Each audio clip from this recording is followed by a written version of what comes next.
Orang yang makan makanan yang halal itu, makanan yang halal itu akan menjadikan hatinya bersinar, hatinya bercahaya, dan dia bersemangat di dalam melakukan ketaatan kepada Allah Subhanahu wa ta'ala.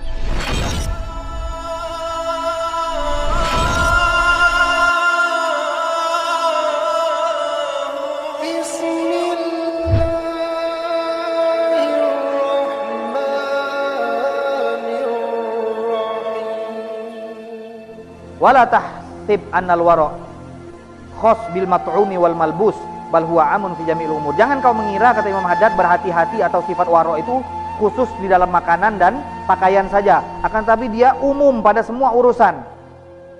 Engkau seharusnya, kata beliau, apa saja yang sampai ke tanganmu, baik itu makanan atau pakaian atau apa saja, kendaraan apa saja, jangan sampai ke tanganmu kecuali hal-hal yang dihalalkan oleh Allah Subhanahu wa ta'ala. Dan beliau menyebutkan hal yang halal tersebut memiliki efek yang sangat besar, di antaranya memberikan cahaya kepada hati dan memberikan semangat di dalam beribadah. Kalau seandainya di dalam makanan halal tidak ada faidah selain dua ini, maka cukuplah bagi kita untuk makan makanan yang halal dengan dua faidah yang sangat besar ini. Beliau menyebutkan orang yang makan makanan yang halal itu akan menjadikan hatinya bersinar, hatinya bercahaya, dan dia bersemangat di dalam melakukan ketaatan kepada Allah Subhanahu wa ta'ala. Qala ba'du salaf kul ma syi'ta famithluhu ta'mal. Makanlah sesukamu, tapi seperti itu juga kau harus beramal. Makanlah sesukamu, tapi seperti itu juga kau harus beramal. Kemudian Ibrahim bin Adham mengatakan, atib mat'amak, jagalah makananmu, makanlah makanan yang halal dan yang baik. Wa ma 'alaika alla taqumal lail wa la tasumun nahar. Dan tidak apa-apa bagimu untuk tidak bangun malam dan tidak berpuasa. Karena maksud beliau ini bukan berarti kita tidak usah qiyamul lail, yang penting banyak makan, bukan. Beliau ini mengatakan jaga makanan, jangan sampai makan makanan yang haram. Karena menjaga makanan itu susah dan berat. Kalau kita bisa menjaga makanan-makanan yang halal, maka insya Allah dengan sendirinya tubuh kita ini akan bergerak kepada ketaatan. Kita surah sering sampaikan, Sufyan ibn Uyainah mengatakan apa? Man akalal halal ata'athu jawarihuhu sya'a am aba. Orang yang makan makanan yang halal, maka niscaya tubuhnya akan melangkah dan melakukan perbuatan-perbuatan yang taat, dia mau atau dia tidak mau. Makanan yang halal tersebut akan mendorongnya untuk melakukan hal-hal yang taat. Jadi penting sekali bagi kita orang mukmin, orang yang beriman, untuk makan makanan yang halal. Sa'ad bin Abi Waqqas pada saat datang ke baginda Rasulullah SAW, dia katakan, ya Rasulullah, pinter datang ke Nabi minta doa yang istilahnya tuh semuanya dia dapatkan. Ini Sa'ad bin Abi Waqqas datang ke Nabi, dia minta dengan permintaan yang semuanya akan dia dapatkan. Kira-kira permintaannya apa? Ada yang tahu? Dia datang ke Nabi minta satu permintaan yang kalau permintaan ini dikabulkan dia dapat semuanya.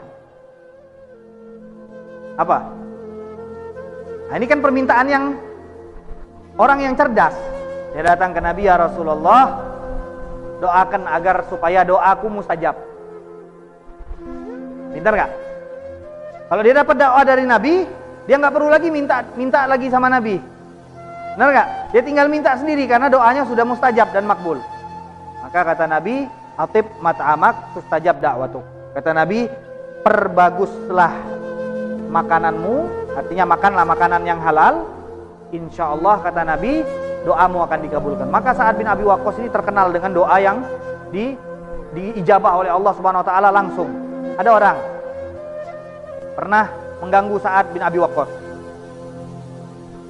Orang ini menfitnah Sa'ad bin Abi Waqqas. Maka Sa'ad bin Abi Waqqas karena kesal, akhirnya keceplos. Kata Sa'ad bin Abi Waqqas, ya Allah, jangan engkau matikan orang ini sebelum engkau beri fitnah dia. Maka sudah meninggal Sa'ad bin Abi Waqqas. Di Madinah ada seseorang yang sudah tua, kerjaannya setiap hari di pinggir jalan nongkrong. Kalau ada cewek lewat, dia cuil. Setiap hari kerjaannya cuman nongkrong di jalan, ada cewek lewat, dia cuil. Maka orang-orang akhirnya bingung lihat pekerjaan orang tua ini. Biasanya orang kalau sudah tua, syahwatnya kan lemah, nggak ada lagi pikiran mau ke situ, sudah bau tanah, sudah mau ngapain lagi dengan syahwat, sudah puas dengan hidup yang sudah lama. Seharusnya dia isi hidupnya dengan amal, dia hidupnya dengan taubat, dia hidupnya dengan kembali kepada Allah. Enggak, dia masih mau nyuil-nyuil cewek.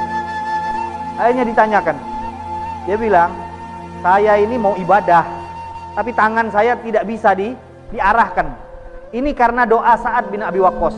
Pada saat saya sering menfitnah Sa'ad bin Abi Waqqas, dan Sa'ad bin Abi Waqqas akhirnya mengangkat tangannya mengatakan, ya Allah, jangan matikan dia sebelum engkau berikan fitnah kepada orang tersebut. Dan Allah kabulkan, sehingga apa? Hidupnya penuh dengan fitnah. Tiap hari dia nongkrong dan hanya mengganggu cewek yang lewat di hadapannya. Na'udzubillah min dalik. Jadi hati-hati dengan doa-doa sebagian orang yang diijabah oleh Allah Subhanahu wa taala. Karena kita tidak tahu di antara kita ini ada orang-orang yang Allah ijabah doanya.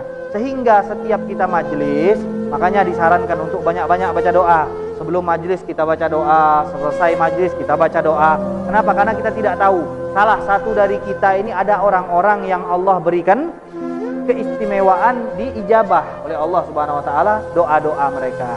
Nah, mudah-mudahan kita diberikan taufik dan hidayah oleh Allah Subhanahu wa taala untuk dapat berhati-hati di dalam memilih makanan-makanan yang akan kita berikan kepada keluarga kita. Diberikan hidayah oleh Allah Subhanahu wa taala untuk mencari rezeki yang halal, mendapatkan rezeki yang luas dan yang halal yang baik, dan insyaallah kita mati dalam husnul khatimah. Amin ya rabbal alamin. Wa sallallahu ala sayyidina Muhammadin wa ala alihi wasallam walhamdulillahi rabbil alamin.